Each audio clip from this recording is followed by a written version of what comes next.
Hello my lovely people, thanks so much for stopping by. Today's video is all about my core training ab workouts. I usually do these at the end of my workout just because it makes it more challenging for me to do them. Disclaimer, I am not a professional. I'm in no way saying how you should or shouldn't do your sit-ups. I'm basically just saying this is how I do my workout, and if you want to see, you can see, you know. And what you're seeing is just how I like to do them. When you think a freaking bug is buzzing in your ear.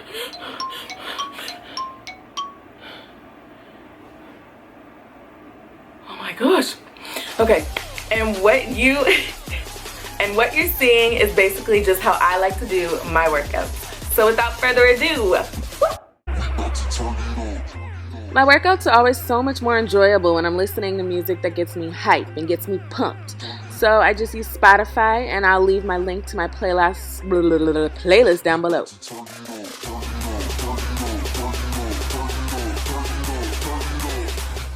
I do 50 in-outs, and with this I sometimes leave my hands on the floor, sometimes I put them behind my head, and I keep my legs straight while my core is staying tight.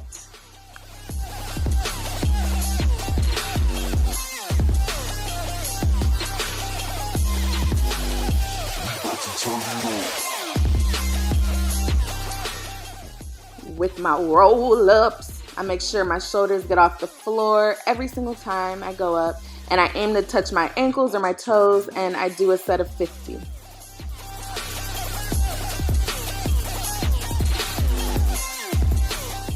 Y'all, it was borderline 90 degrees outside. I was dying.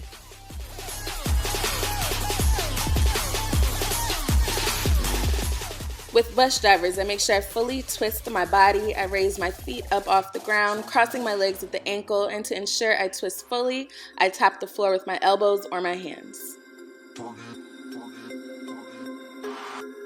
The picture to the right is just an easier way to do this by keeping your feet on the floor.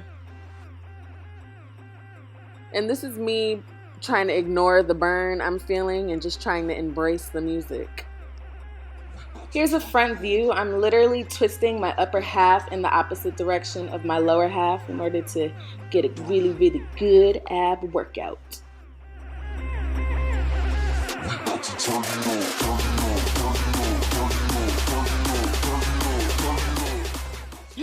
Phew!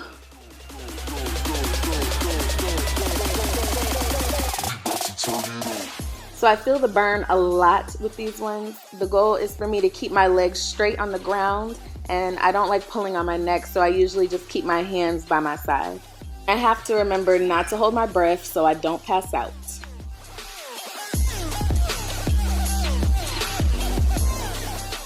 So surprisingly, these are easier for me, so I just kick until I start feeling the burn. Then I start to count to 50 from there. And to make these easier, you can put your hands under your bum. And then I switch over to the other kicks where I cross over horizontally.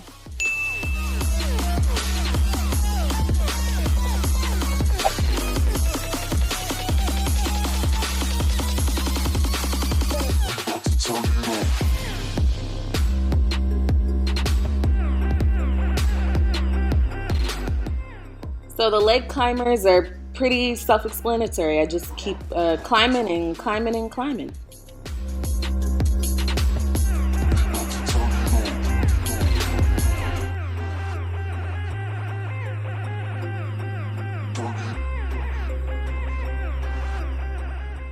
So 50 seconds of front planks, and then the picture to the right is how I don't want my planks to look.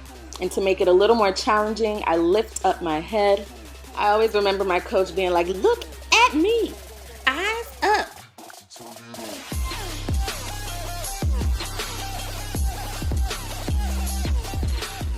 With my side planks, I make sure I'm in a straight line all the way down, and it's easier to do it when you have shoes on. But to make it easier, you can either hold your wrist or you can hold on to the floor. But I like to just keep my hands on my waist.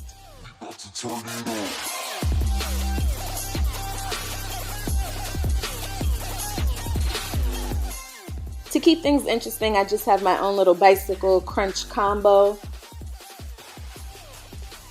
I do regular crunches, and then I go into bicycles and I just touch my elbow to my knee. Elbow to my knee. Elbow to my knee.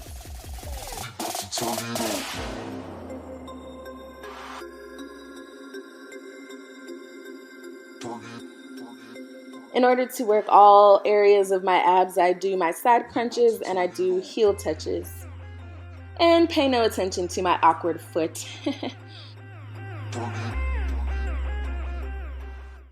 And that is basically it, guys. That is how I do my ab workouts. That's how I train my core. And I'm a hot mess. I just spilled my whole entire tea. I just spilled it. Dag nabbit. In the comments below, let me know ways that work for you when you're trying to train your core. All that good stuff. And I hope you guys have a lovely, lovely day. And I will see you all next week. Thanks again for tuning in to my ab workout.